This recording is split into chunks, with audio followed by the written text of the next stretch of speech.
said it was impossible, that no human could dive 30 meters on a single breath, that no child could see clearly underwater. And I'm telling you, he is quick, and he can hold his breath for a long ass time. They said it was impossible, that no human could dive 30 meters on a single breath, that no child could see clearly underwater. And I'm telling you, he is quick, and he could hold his breath for a long-ass time, that a tribe could sense a tsunami before the ocean even whispered. But deep in Southeast Asia, scientists stumbled across something that shattered every rule. What they found in the Bajau and Moken wasn't just adaptation, it was evolution in motion, and it left researchers speechless.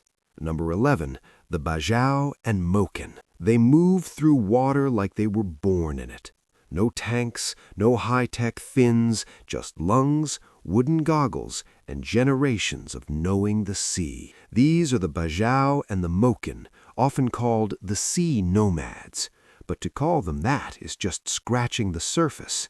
They live afloat, boats, stilt homes, coral coves, and what they do should be impossible. In 2018, researcher Melissa Ilardo published something wild in the journal Cell. Many Bajau divers have spleens about 50% larger than neighboring populations.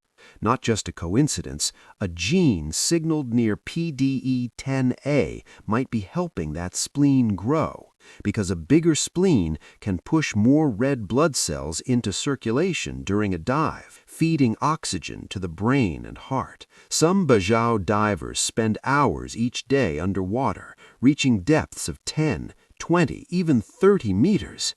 A single breath, a spear, a meal. And while the world measures time in hours, they measure it in heartbeats, slowed by the diving reflex, where blood abandons the limbs and heads for the core. The Moken add a different kind of impossibility. Studies led by Anna Gislin showed Moken children can see almost twice as clearly underwater as European kids.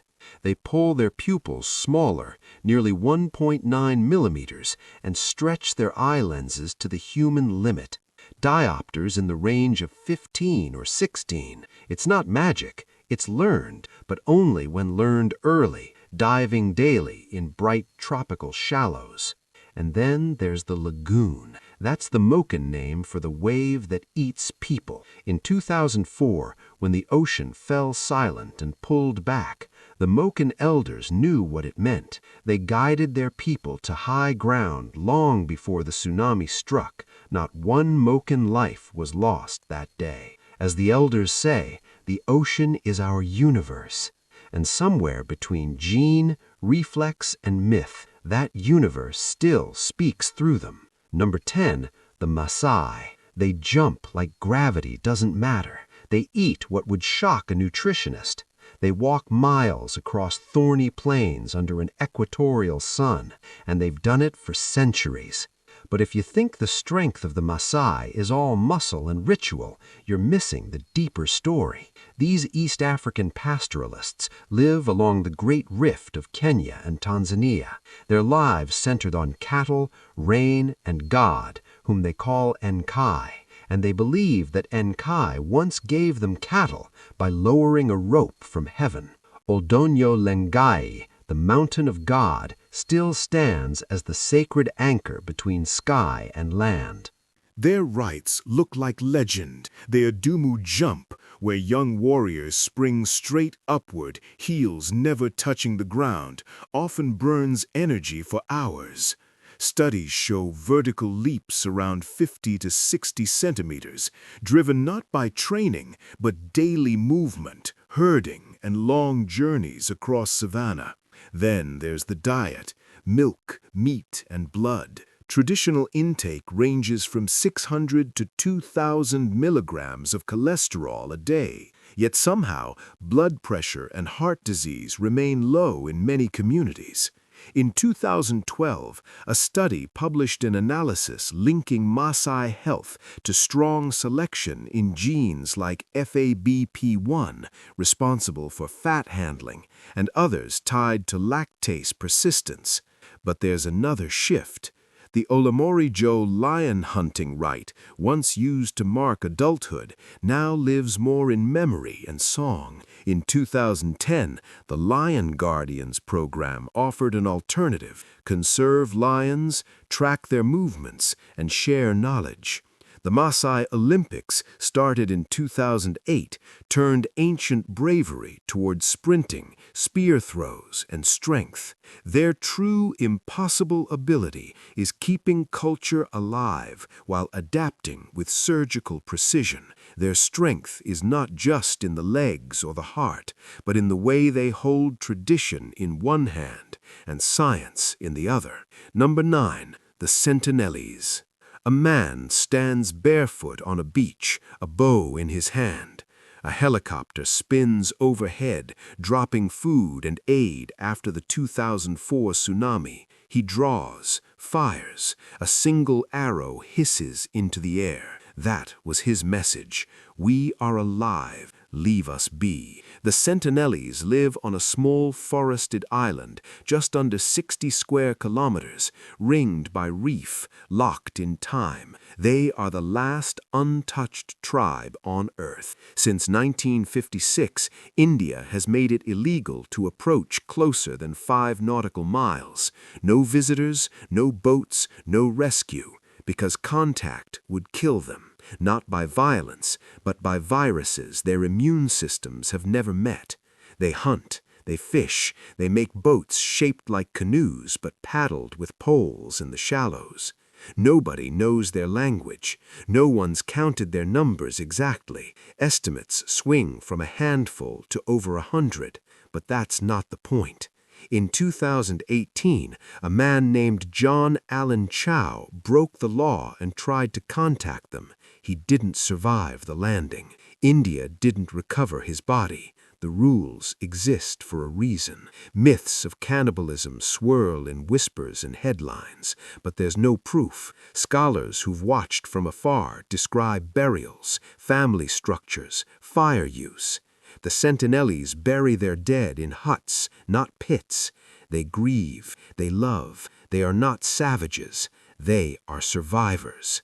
When the ocean pulled back in 2004, they moved to high ground. No one told them, they knew. Number 8. Korowai Heights. In the emerald jungles of Papua, high above the mosquito-thick swamps, houses rise from the treetops, 30, sometimes 40 meters off the ground. Rope ladders dangle, notch logs serve as stairs, a floor of sago palm, a roof of thatch, and all of it tied tight with rattan. These are the Ruma Tingi of the Korowai. People once said they built high to avoid floods or insects, but the Korowai themselves say different. We build from worry, they tell visiting anthropologists.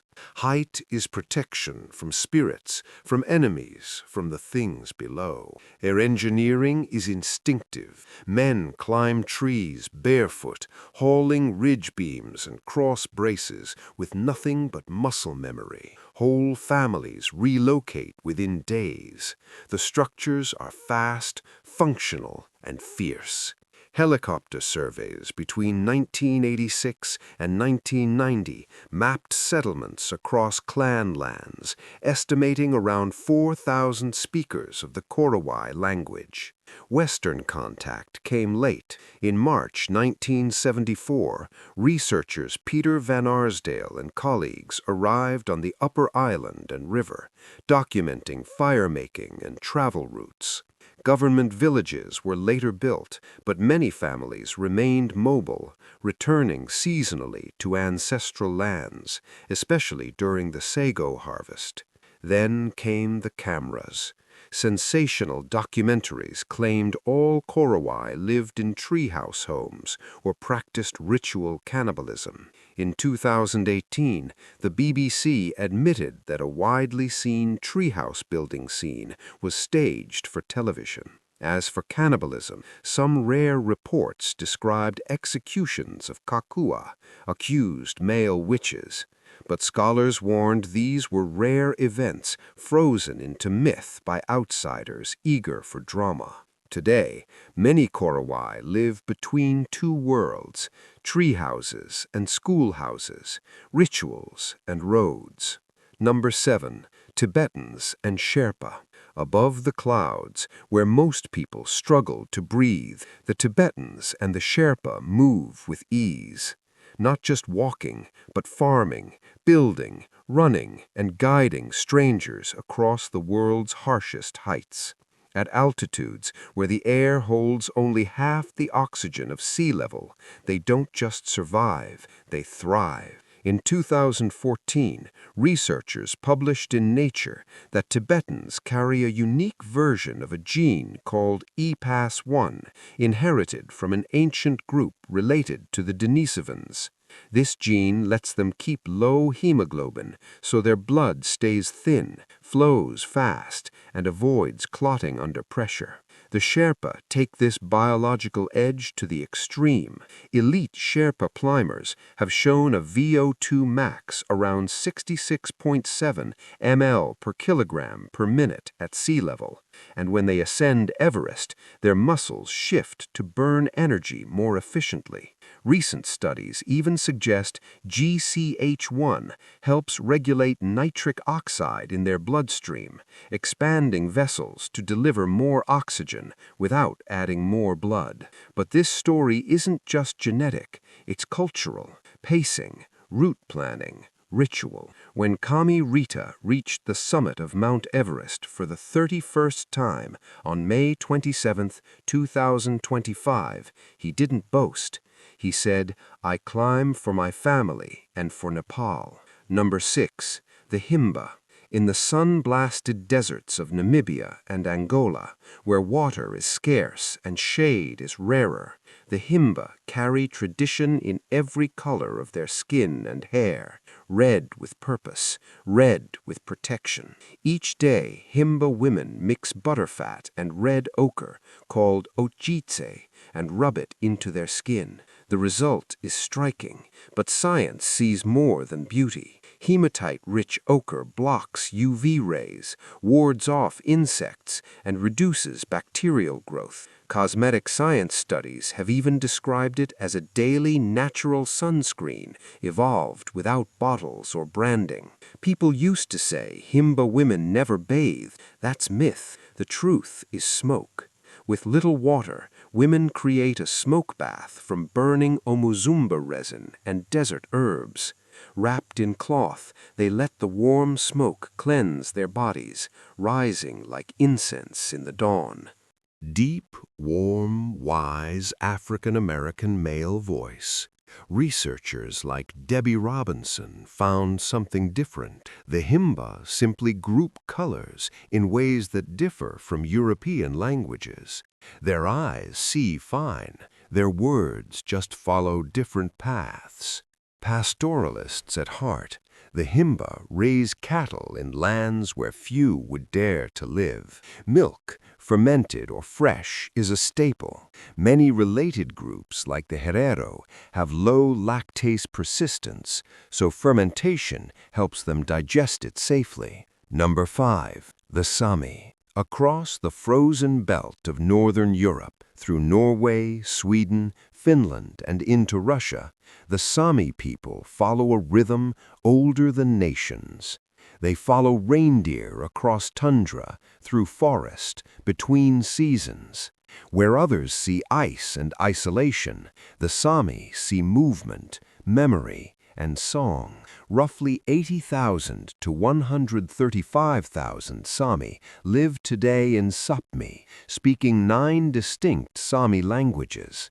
In Norway alone, nearly 250,000 domestic reindeer graze each spring, most in Finnmark. They are not wild. They are guided, herded, watched by families who know the land like a map written in snow. Their joik, sometimes spelled yoik, is more than melody. It is how one sings a mountain, a person, a memory. Studies suggest joik helps with stress and mental wellness, grounding identity in the voice. It is medicine passed through harmony. But history hasn't always been kind. In the 1600s, shamans called Noaidi were hunted and their painted drums seized. One such drum, taken in 1691, is still caught in repatriation debates. Yet the music survived, the herd survived, and the struggle continues. In modern courts and on icy roads, Sami leaders now defend ancestral land against development. Norway has publicly apologized for its past, but the fight for grazing rights remains very real. Number 4. The Brokpa. In Ladakh's narrow valleys, where altitude cuts the air and the Indus River slices the mountains, there lives a small, radiant community called the Brokpa, or, as they call themselves, the Minaro. Fewer than 4,000 people remain, mostly in Da, Hanu, Garkun, and Darchik villages.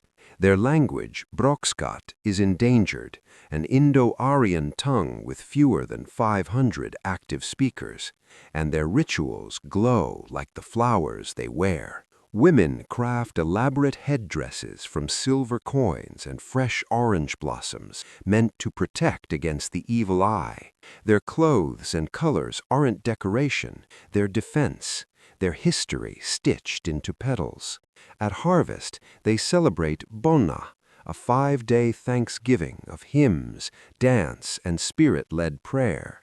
A labas, or spirit medium, fasts and chants, leading the village through rituals that rotate every few years. The last was recorded in 2016. Myths once claimed they were pure Aryans, descended from Alexander's army, but a 2019 genetic study and a broader 2024 Highlander genome project both debunked this. Their DNA is a blend of South and Central Asian ancestry. Beautiful, yes, but not mythical. Their true miracle is survival. Along crumbling terraces, they raise barley and orchards. On thin soil and thinner air, they keep singing Brokskat. One elder put it plainly, "We thank the gods, we tend our fields, we wear our flowers. In a world that forgets quickly, they remember slowly. That is their power." Number 3. The Kalenjin. In Kenya's Rift Valley, where red soil meets dawn chill, the Kalenjin run, not just fast, but forever. In towns like Eton, perched over 2,400 meters above sea level, the air is thin and the legs never stop. The numbers don't lie.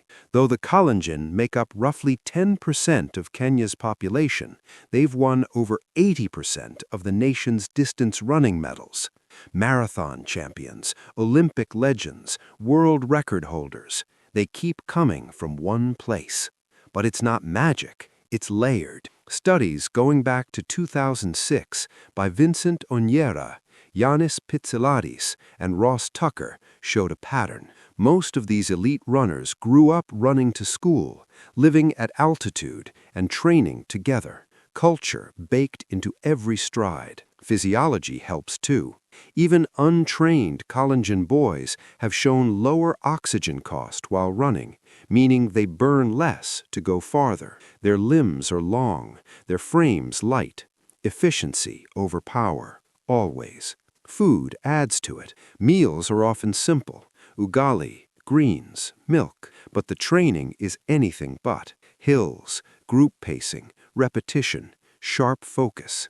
Lorna Kiplagat, a long-distance legend, once said, "If you train at 2,400 meters, when you go low, you feel like you are flying."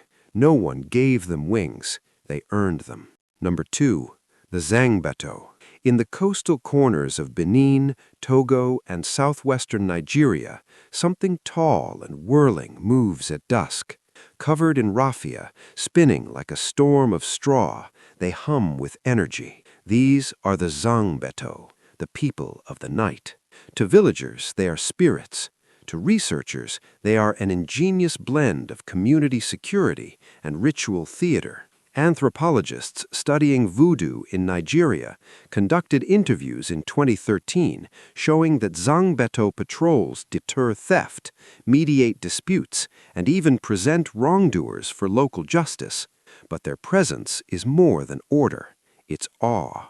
Each January 10th, during Benin's Voodoo Days, and at the Uda festival that runs through January, Zangbeto flood the streets. They spin, they erupt charms, they captivate. Outsiders ask what's beneath the costume. Locals say no one. Believers insist the spirit is real. Scholars point to secret initiates beneath the layers, guided by chants, drums, and centuries of training. And now they've taken on a new role. In 2018, Voice of America reported that Zangbeto began patrolling mangroves near the Mono River. They now warn off illegal loggers and overfishers, guarding not just people, but ecosystems. As scholar Fumi wrote, Zangbeto are art, power, and peace rolled into one. People don't just watch them, they trust them. Number 1. The Saka. In Yakutia, deep within Russia's Siberian stretch, winter doesn't visit, it rules. And yet, the Saka people not only survive, they flourish. Where temperatures once plunged to minus 67.7 degrees Celsius on February 3, 1933, the Saka still sang to the sky. Nearly 500,000 strong Saka live in the Republic of Saka, mastering both biology and ritual. Scientists have traced cold adaptation to genetic regions like TBX15 and WARS2, shaping fat distribution for warmth. Other studies from 2022 and 2025 revealed selection in UCP genes, activating heat production in brown fat. Their metabolism doesn't fight the cold, it thrives in it. But genes alone don't tell the story. At Isiaq, the summer festival, elders pour kumis, fermented mare's milk, to the heavens and chant. Their epic poems, the Olonko, declared a masterpiece by UNESCO in 2005, keep memory alive with myth and music. Even their animals are adapted. Yakutian horses dig through snow at minus 60, enduring swings of over 100 degrees through the year. Studies have cataloged their fatty acid profiles, their herd structures, even the way stallions lead groups of 15 mares across snowfields. People once said no one could live here, but the Saka do. How do these tribes unlock abilities most think are impossible? Could science ever catch up to tradition, or are we just beginning to understand? Subscribe for more and drop your wildest theory in the comments below.